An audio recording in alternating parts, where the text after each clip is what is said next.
अगर आपने देखा हुआ है कि जब घुटने पे चोट लगे या पाँव पे चोट लगे या किसी भी वजह से मरीज कुछ अरसे के लिए बेड रिडन हो जाए या फिर उनका ऑपरेशन हो, चाहे वो पिंडली का या ऊपर वारान वाली हड्डी का ऑपरेशन हो या नी जॉइंट के अंदर किसी वजह से चोट लगे और उसका ऑपरेशन हो, तो अक्सर मरीज बाद में हमारे पास आती है कि डॉक्टर साहब हमारा जोड़ हरकत नहीं करता।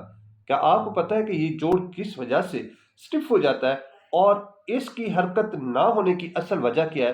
तो आज आपकी इस छोटी सी वीडियो में मैं आपको समझाऊंगा कि जोड़ एक्चुअली किस वजह से हरकत नहीं करता। तो इसी वजह से हम अक्सर मरीजों को समझाते हैं कि ऑपरेशन के फौरी बाद आप जॉइंट की एक्सरसाइज करना स्टार्ट कर दें। क्यों? कि ये आप अगर इस जॉइंट का स्ट्रक्चर देखें तो इस जॉइंट का ये जो फीमर बोन है और ये टीबिया बोन है, इसके दरमियान में सामने वाली साइड पे ये पटाला जो बोन है, इसके ऊपर का एक स्ट्रॉन्ग पट्टा है जिसको क्वाड्रिसेप पट्टा बोलते हैं, क्वाड्रिसेप टेंडन बोलते हैं। एक्चुअली होता क्या है, जब किसी भी वजह से जॉइंट पे ये वाली मूवमेंट नहीं होती, आप इस पे मूवमेंट देखें जॉइंट पे, तो ये पट्टा मूव करवा रहा होता है, ठीक है। तो जब इस किसी भी वजह से इस जॉइंट पे मूवमेंट नहीं होती, तो ये जो क्वाड्रिसेप टेंडन है इसके बोन के साथ और ये पटेला बोन जो है जो मूव नहीं करती, इसकी एडहेजन बनना स्टार्ट हो जाती है और पट्टा जो है ना ये स्टिफ होना स्टार्ट हो जाता है। जब ये पट्टा अगर इस तरह स्टिफ हो गया और इसके दरमियान में मूवमेंट, इसके दरमियान में एडहेजन बन जाती है, तो फिर आप देखेंगे तो इसकी मूवमेंट बड़ी स्ट्रिक्टली होती है, फिर मूवमेंट नहीं होगी।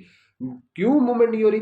अब ये एक तो बोन के दरमियान में पटाला और फीमर के दरमियान में एडहेजन बन गई है और दूसरा ये पट्टा टाइट हो गया है। तो इस पट्टे के टाइट होने की वजह से जोड़ के अंदर की जो हरकत है वो मुतासर हो जाती है।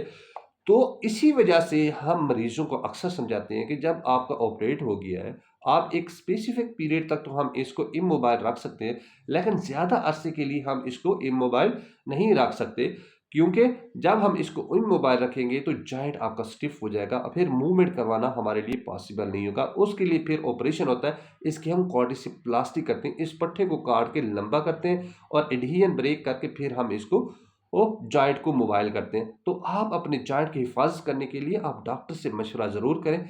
आप लंबे अरसे के लिए इसको इमोबाइल ना रखें, आप इसको हरकत दें ताकि आपके जोड़ की जो हरकत है वो जितना नॉर्मल रहेगी आपके लिए उतना ही आसानी रहेगी। Thank you.